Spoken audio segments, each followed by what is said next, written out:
So we got a brand new episode of DLC for Suicide Squad Kill the Justice League. This is, of course, as part of the Season of the Joker. I kind of took my time getting around to this naturally. As you may already know, my thoughts on the actual launch of the Joker.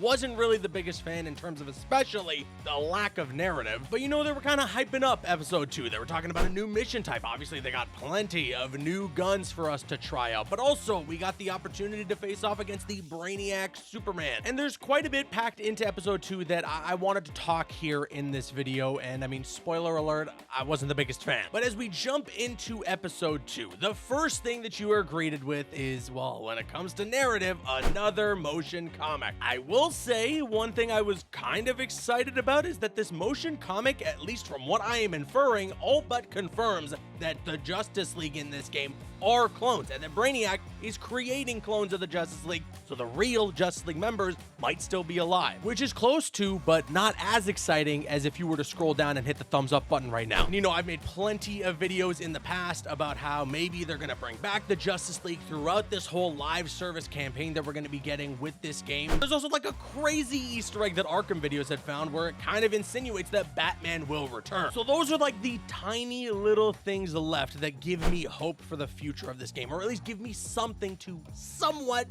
ever so slightly, look forward to. But jumping into episode 2, man, I'm starting to get frustrated. I am specifically getting frustrated with the store, with the real money spending part of this game, because it's a live service, so naturally they're gonna do things like a battle pass, which we've talked about now, and as well like an in-game store where you can buy cosmetics. And in the Arkham series prior, I mean, especially if you look at Arkham Origins, Arkham City, and Arkham Knight, there are some really cool alternate suits for Batman. But I don't know what is going on here, because outside of those deluxe edition Justice League suits for the Suicide Squad, there hasn't been a single thing in the store that I've been enticed to spend my real money on. Yeah, they've had the classic suits, but you can kind of get that as a pre-order bonus. But if you wanted the classic look for Joker, you do have to spend your money on that. But even then, it's not something where I'm like, oh my god, this is amazing. Look at Multiverses. On its way to its re-release right now, they just announced that Joker's gonna be a part of that game. And what do they do with that announcement? First of all,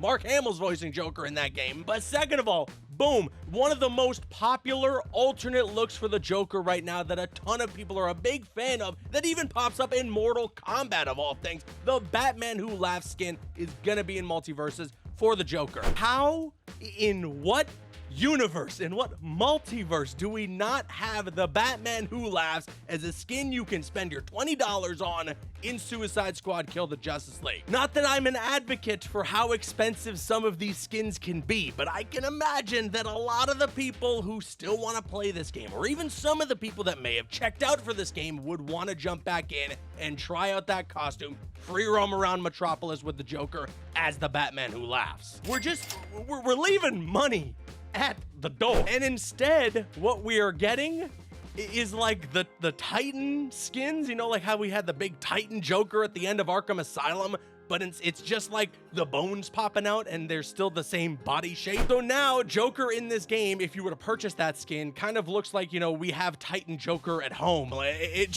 looks weird. And it just baffles me too, the length, the time in which we have to wait to get brand new cosmetics added into the store. Once again, this is a live service. These are pillars to a live service that you need to get right if you want people coming back day in and day out. So when it comes to Battle Pass, we've severely missed the mark with how grindy it is, and unfortunately that's the first impression that a lot of people have gotten. Since then they've tried to rectify it, but so many people have checked out. And then you got the store, but it's barely refreshed, and when it is refreshed, it's full of cosmetics that just aren't that great. And I mean no offense to the designers and the artists who put together some of these cosmetics. I'm imagining that somebody at Rocksteady has worked really hard on this stuff, and all this stuff is subject to opinion. So there's probably some people out there that really like these costumes, but I'm looking at the general consensus and not a lot of people are a big fan. I'd be a big fan if you subscribe to this channel and turn on those notifications, but I mean, that's neither here nor there. They also have these quote-unquote new missions. They're supposed to be these like Watchtower interdimensional missions where you're supposed to use hack to change dimensions to defeat some enemies. And I mean, one of my biggest complaints about Suicide Squad Kill the Justice League, from even when I played the alpha, from when we finally got to first talk about that, is that the game is just a bit of a sensory overload. Sometimes there is just way too much happening on your screen at once, and this mission is a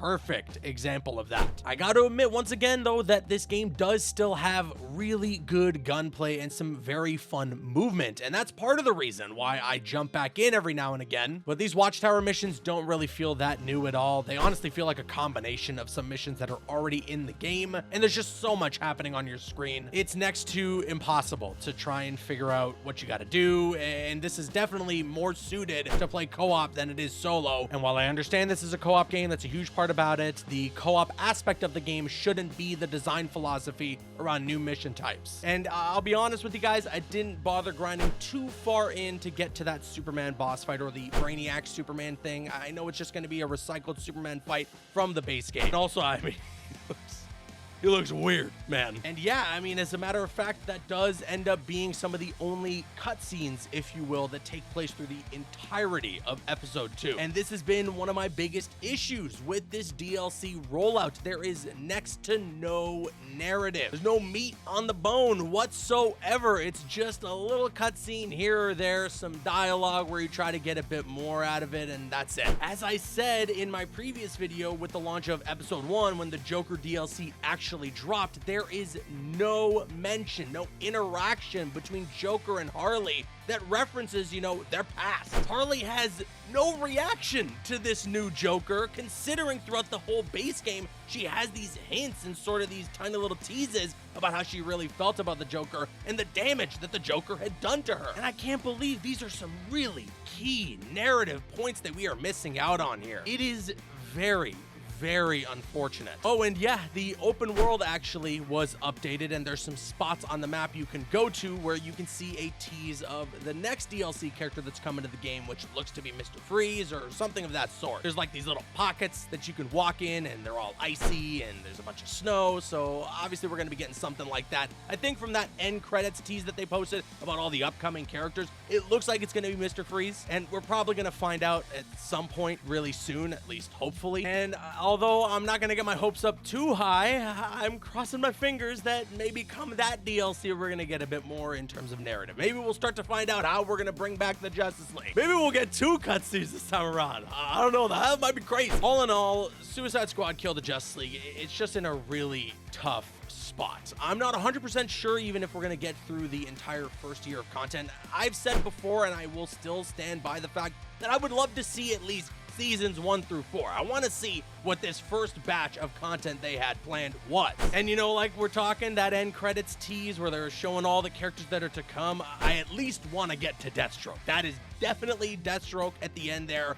I want to get to that. I want to see what Deathstroke would be like in this game, because I have championed that the gameplay in Suicide Squad Kill the Justice League is solid, and I can only imagine what Deathstroke could be like in terms of his traversal, his movement, and he works for the gunplay aspect. But I will definitely not be hyping myself up for alternate suits. I don't know what they're going to be adding for him. Hopefully he has at least the Arkham Origins look, because that would be cool. But again, you know, knowing this game and the rollout on cosmetics, he's going to end up having some Joker Titan infused costume instead. I don't know. We're going to have to wait and see. But with that being said, let me know your thoughts in the comments section below. Have you tried out episode 2 for Suicide Squad Kill the Justice League? And how are you feeling about the future of this game? Sound off with your thoughts in the comments, please. Let's try to keep it civil. With that being said, I've been Caboose. I'll see you guys later.